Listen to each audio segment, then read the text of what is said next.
Well, it's another quick fix in the field. My little Honda 2000i generator wouldn't start. It kicked over a couple times, so it was running fine and then it just stopped. So we know what that problem is, right? It's the orifice again. It's a little bit different setup, but it's a generator. And this is a standard problem. I've had it happen to me a couple times over the years. We've had this generator since like 2003, so it's almost 10 years old. And I took it apart and saw that that's what it was. I wanted to make sure first. I didn't think about filming it. And so here it is. So we're going to put it back together. Okay, I'll show you what's going on.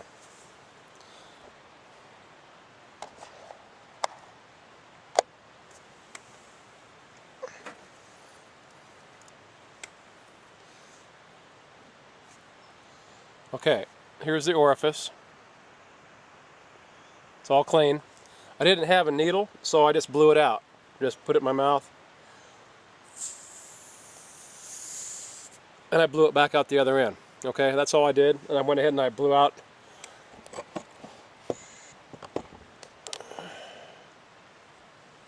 up into here. The needle valve goes into the carburetor. The orifice goes into the carburetor. I'm just going to set this in here. Okay, and then I've got my little handy dandy screwdriver. I didn't have my choice of the ones that I have at the house. This one worked fine. So make sure it's lined up. Tighten it back up. And this is really easy. The way the Honda is made to pull apart, even this little generator, you really can't go wrong with just fixing it yourself. There's no sense in taking it in just to have a little orifice cleaned out.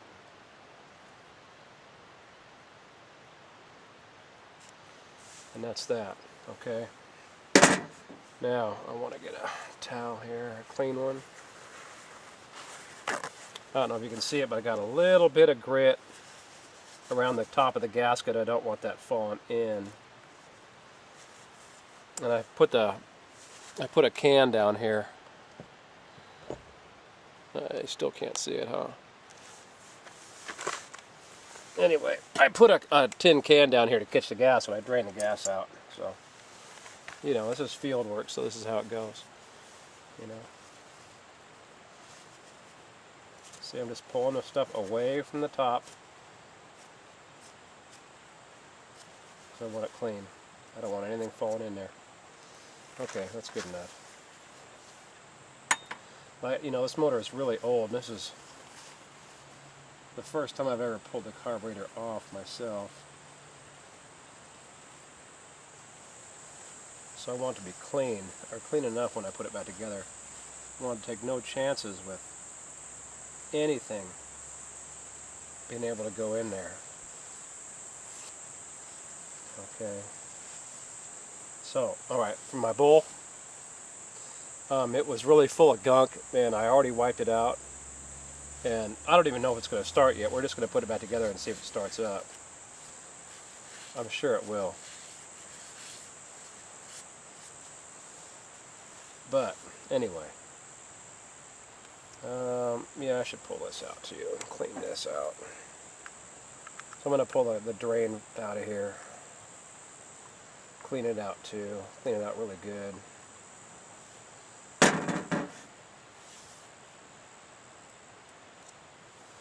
Just has a little O-ring, on the back side here, and a little needle valve on the top, and that's all it does to drain your gas out. So I'm just going to wipe off the needle. I'll set it down here where it's safe on my little table. Take a look at this. Yeah, it looks pretty crusty, man. Even still right now.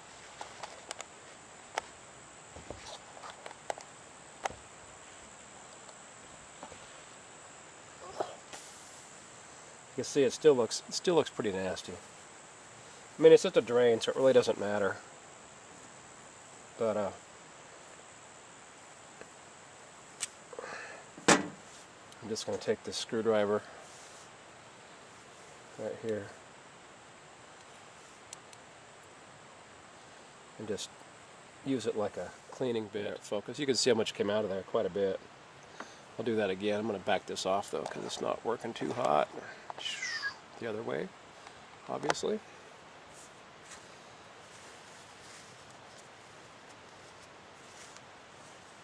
So all I did was take the screwdriver bit, the Phillips head, put it in this little hole, and just twist it. Then it just pulls the stuff out on its own. Okay, last time it was full. This time it wasn't. It's not that big a deal. Because basically it's saying that we're clean. Yeah, nothing like being out here in the field doing this stuff. Okay. Okay, we're all good there. Needle valve's all clean. I'm going to put the needle valve back. All this is a needle that just goes in there, and it goes in there so far. Extra little drain valve here.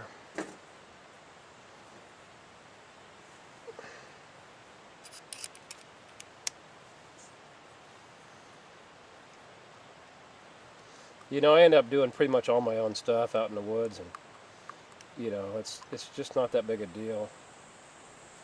Just make sure it's tight.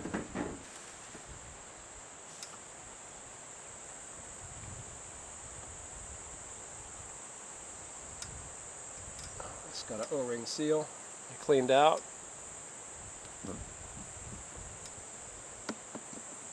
The O-ring fits up into here. You'll see it. You can't miss the spot. Fits right back in.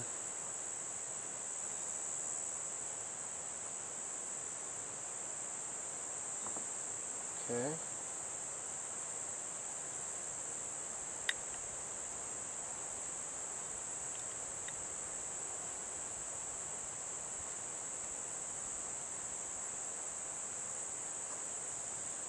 A little bolt here. That needs to be wiped off too. So just clean this off real quick. At least, you know, you're seeing how easy it is to put back together. And I mean, you could take it apart on your own. I'm going to go through everything for you so you can see what's happening. Just to make life easy for you. You know, you don't have to, especially when you're out in the field and all of a sudden your generator stops running, you know, and you want to take a look at it. It's just this simple to put back together. And that's a 10 mil. And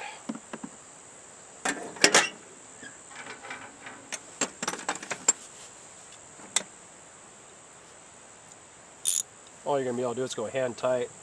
There's, you know, I don't got anything to hold on to, so just tighten it up to where it's hand tight. Make sure you don't break anything. So you don't want to over tighten it, you know, and take a chance of cracking the plastic, which I've done on, I like weed eaters and stuff, you know. So now these two holes right here,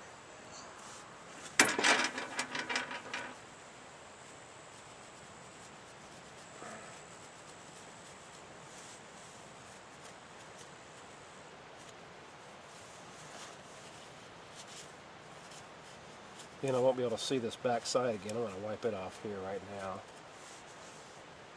They just fit right here, and it goes right onto your intake manifold. It comes all the way through.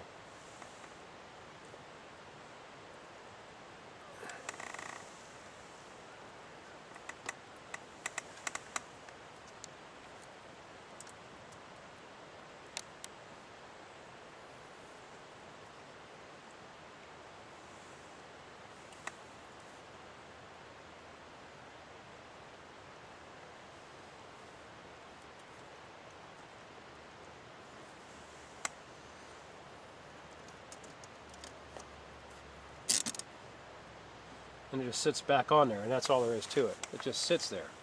Nothing goes over the top of it until you put your air cleaner and everything else on. This is your choke right here, and of course closed. I'll zoom it in on that.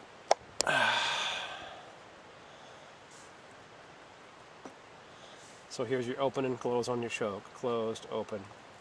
We got it closed because we're working on it. I mean, obviously, right? Now, this gasket here is stuck on here. I don't see any real need to remove it. everything else looks okay. Little breather. I have all my carburetor parts just sitting over here. And this is the breather tube.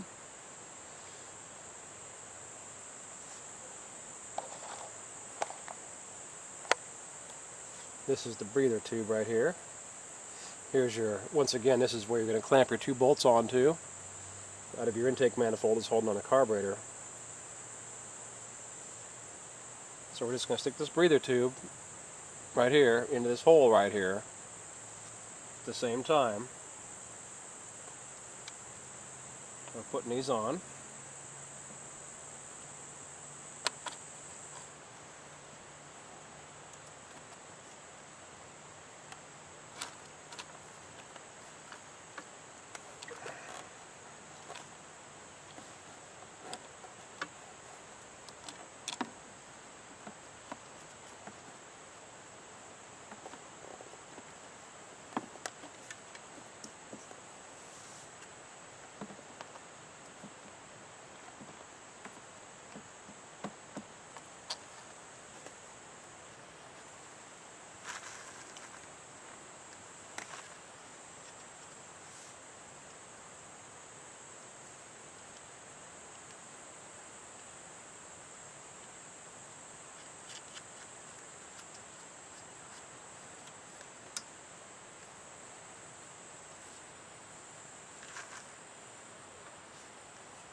So I have the right hole. This little one goes down here. Excuse me.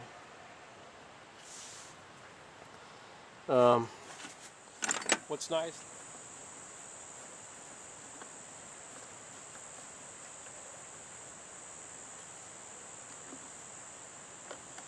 Just snug them down. You don't want them too tight, but because it's the carburetor,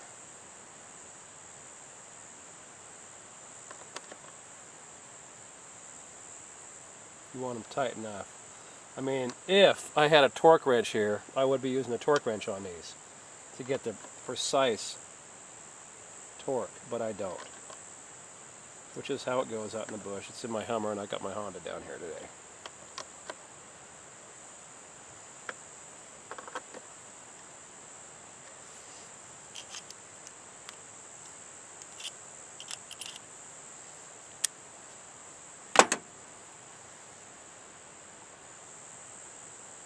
Now what I do when I pull these out, I pull them out and lay them out exactly as they go back into these holes here.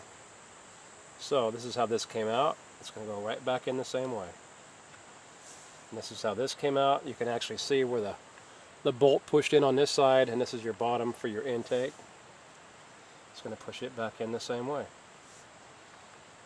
Okay. I was looking to see if there's a lock on here, and there's not. You just gotta put it back on.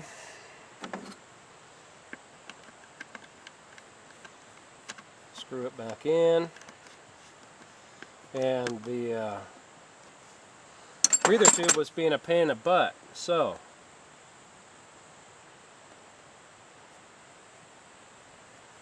I thought I'd put everything else back in before I force this into place.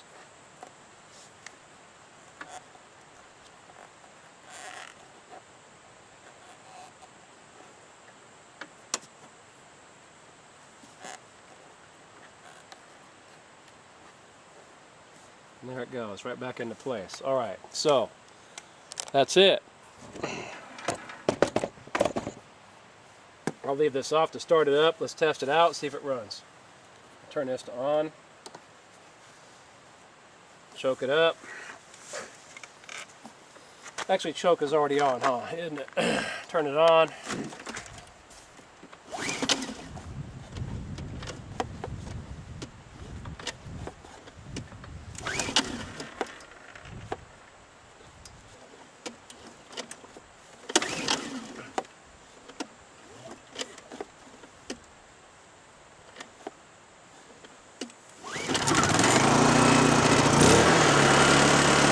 go.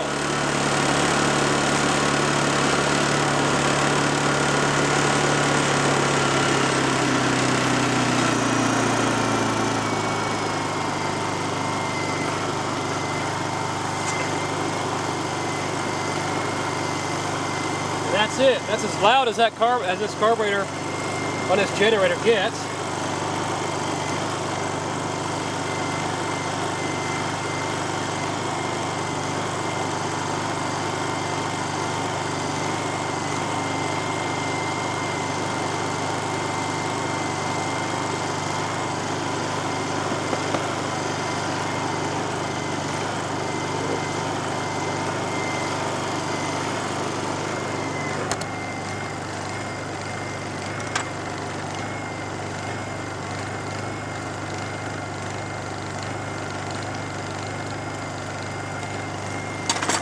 Okay, that's the Honda EU2000i inverter and generator back in action. Easy fix. Now all you guys can, do it yourself if you ever had a question. On taking this apart, just get into it. Just go ahead and just start pulling the bolts off. You'll see there's only, 3 bolts it was to take it off to get to the whatever it's called. What's it called again? The little thing with a hole in it? Oh yeah, orifice, that's right. Don't know why I can't remember that word. But anyway, yeah, these little generators are nice because that's it. That's as loud as they run, man, And so you can stick them out here in the woods and nobody can hear them. You can run them at night. I've ran them all night to charge my stuff up. And this has been nothing but just a beautiful, beautiful generator, the best generator I've ever had. This actually belongs to San Diego Jim. He gave it to me years and years ago after he got done dry washing and realizing that dry washing, is working without water and it's real dirty out there in the woods, and he'd much rather come up here. So we lived up here with this and used this to keep the motorhome running for many, many years, like 6 years, till they had us take it out of here this last year. And once again, this is Reed Lukens. I hope this helped you guys out. Watch the rest of my videos and click some thumbs up and have a good one.